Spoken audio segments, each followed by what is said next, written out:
now we're outside with the Seeker 4. I'm going to throw this in the 5 lumen mode. This is what the 5 lumens looks like. We're 20 feet away from the railing in front of us. See that nice beam pattern? It's wide enough flood so you can kind of see everything that's on the porch, but also a pretty decent beam. This is 5 lumens. 5 lumens is not bad. This is doing a pretty good job at what it's supposed to do. I'm going to step this up to the 50 lumens. That's what 50 lumens looks like, guys. This is pretty decent for 50 lumens. You're really banging out there now. Now I'm going to bring it up to the 300 lumen mode. 300 lumens, you're piercing the night right there. You can see all the way out to that tree line, over 100 feet away. Very nice job. Very good. And now we're going to put this in the 1200 lumen modes. 1200 lumens, you are literally going to be able to see all the way across, all the way into that tree line there. Look at that. That's unreal. Look at that.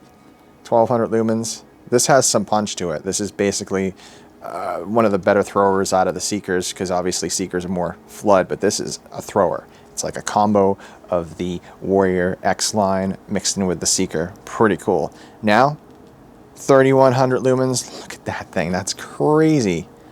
That is piercing the night with no problem. It knows what it's doing. I like that. That is pretty cool.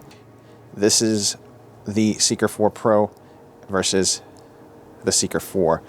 Now you can see it's got some punching power, whereas the other one has some flood. So if you're looking for flood, go with the Seeker 4 Pro. If you're looking for punching, almost like a Warrior, you're going to be looking at that Seeker 4. That Seeker 4 is badass. I like that. That is cool, because I can't barely reach in the treetop over there, but now I am. See how that works? That's beautiful. I love this light. That's pretty amazing. Now I know you're probably thinking to yourself, what does that look like with the new X4? Now this is the new X4. That's what it's going to look like with the X4. And then this is the Seeker 4. I think a lot of you are probably going to be sitting there going, maybe I should have just waited for the Seeker 4. The Seeker 4 is nice, guys. Look at this thing. It's really punching out there. I can still touch the treetops with the Warrior X4, but the Seeker 4 is also doing the same exact job, but giving you a little bit more flood, but pretty much almost has the same exact punching power. If you look at them, they're very comparable. I really like that. That's nice. All right, guys, we are outside with the Seeker 4. I'm going to throw this into the 5 lumen mode. This is what the 5 lumen mode looks like from about 10 feet away from the ground in front of us. And now I'm going to step it up to the 50 lumen mode. This is what 50 lumens looks like. And you can start seeing it out into the field a little bit. And now I'm going to jump it up to the 300 lumen mode. This is 300 lumens. This is the 100-yard field. So we're going to jump it up again to the 1200 lumens. Now you can start to really see out there, all the way out to that tree line, all the way up to that fence. We're going to jump it into the 3100 lumen mode. And that's what 3100 lumens looks like from the Seeker 4. Pretty awesome. That really, really goes out there pretty far. You can start to really see out to that field. You can start seeing out that tree line over there.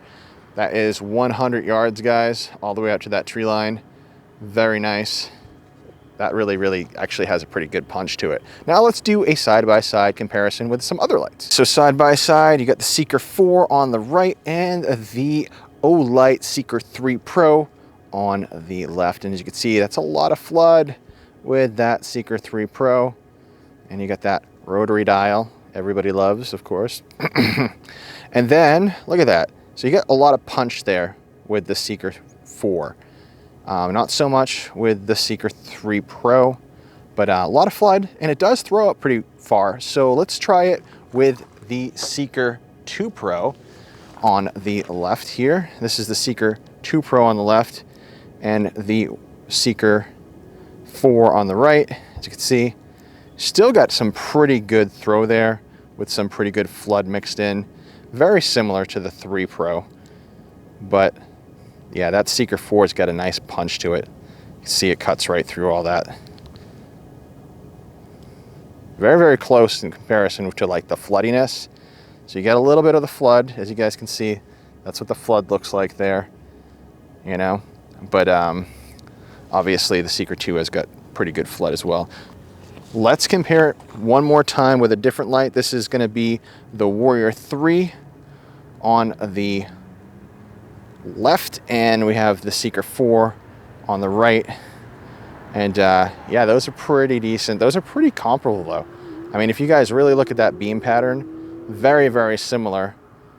I would say, yeah, I mean, like this is a little smaller for the circle at the end, but pretty comparable, pretty similar overall. These are almost basically the same light. Here goes just the Warrior 3. And then we'll do just the Seeker 4. The Seeker 4 does have a little bit more punch though. Definitely got a little bit more punch to it. And lastly, we'll just compare it to the Warrior X3, which obviously is a beast. And then you have the Seeker 4, which is pretty darn close. I mean, that is pretty decent, guys. I like that. That looks pretty good.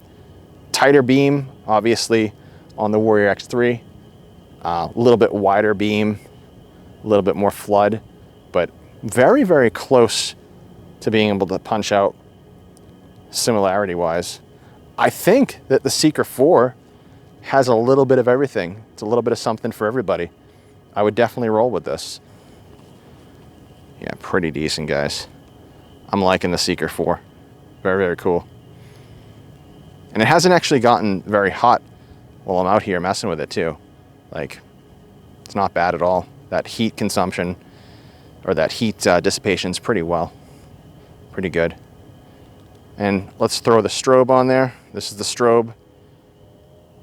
And that's pretty nice variable strobe. And then obviously we'll punch out with 3100 lumens. I like this. This is badass.